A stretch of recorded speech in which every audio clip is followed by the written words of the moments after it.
Hey riders, welcome back. Today we are diving into what it really takes to ride. Not just the thrill, but the focus, discipline, and control that turn a ride into an art. If you think it's all about speed and adrenaline, this one's for you. And it's damn cold today. As you can see, my glasses have already started fogging up. I don't know what I'm gonna do next.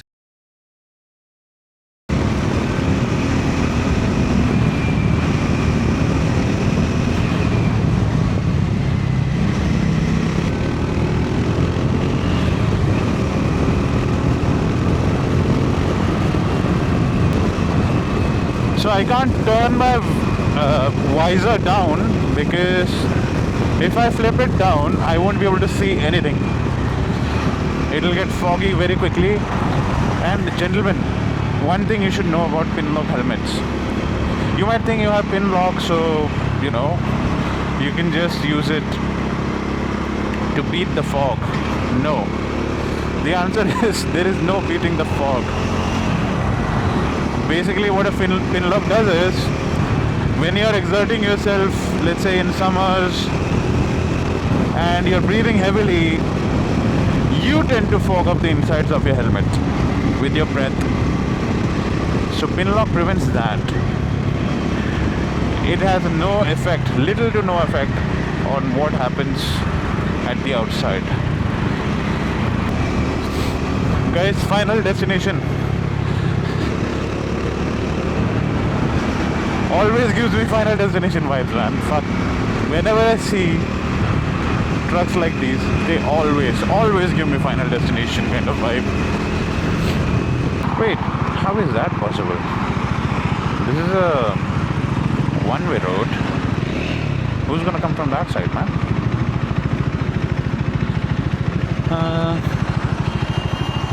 Oh shit, okay, somebody's peeing over there.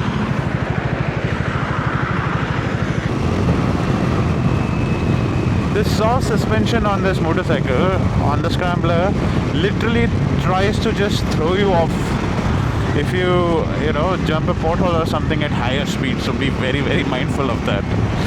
I get reminded of that every few minutes on this highway. It's crazy.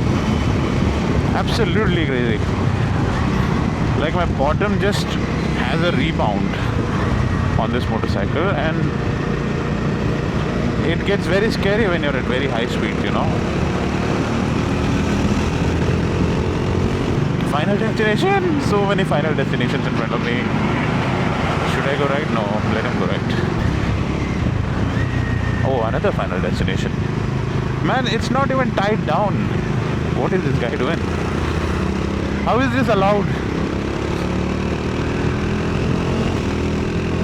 Techniques aside, and trainings aside, certifications aside, what you really need when you're riding a motorcycle, any motorcycle, is an abundance of intuition. You need to know what the other person can do, is capable of. Like, I need to anticipate what the person in front of me is going to do next.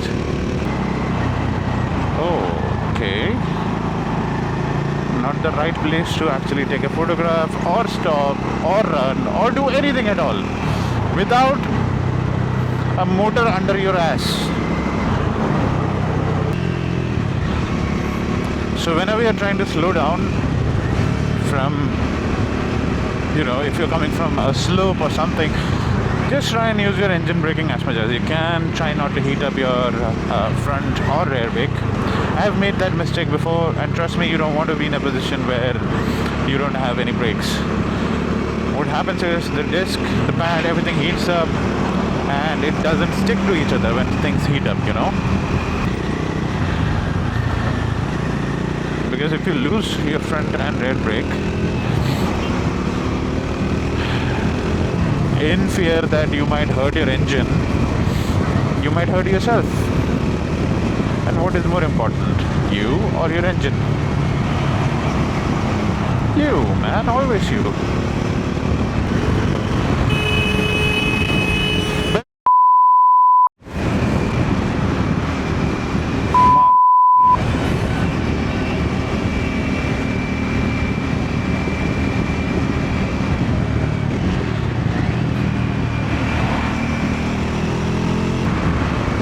made me extremely uncomfortable. Now I'll ride a little bit slow so that I can take out all the adrenaline inside me. Like, whoosh, let it go. Because adrenaline and two-wheelers cause really bad things.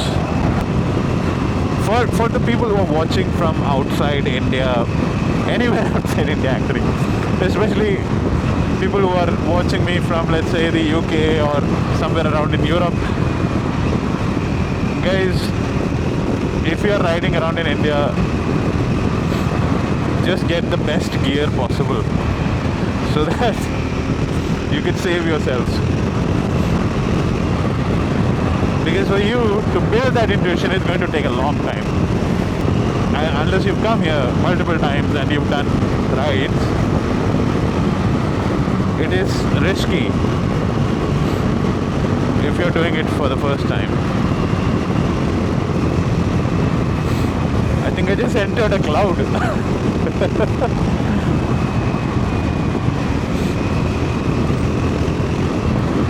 Can't see anything, man. There must be some sort of a river or something nearby. No way this is normal. I don't know if camera will do the justice on this footage, but yeah, it's actually quite nerve-wracking riding through this. Less than ideal roads, but that's what Scrambler is made for. Made for these roads. Just like that Splendor over there.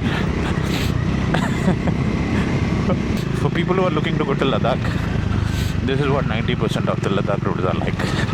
What you see on reels, don't believe on them. Can't see anything, man. This is gonna get scarier. Need to be scared because you never know which villager is coming from what corner, so you need to be slow and steady. See, this guy doesn't even have the lights on.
What do you do with a bike like this?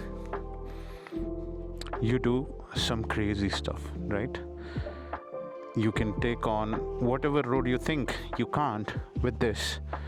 The best thing about this motorcycle here is it's got really great suspension.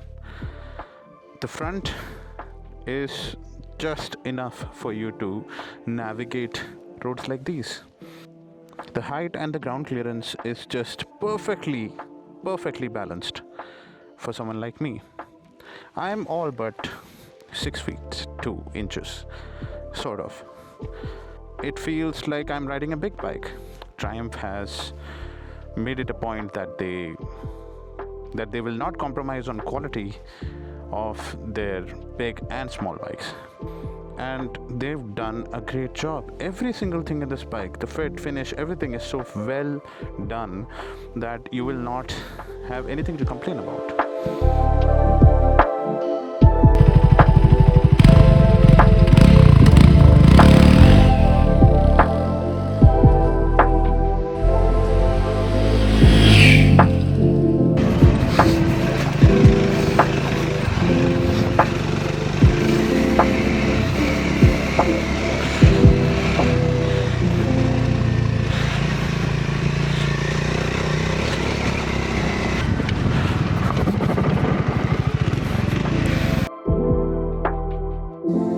Riding a motorcycle isn't about brute strength.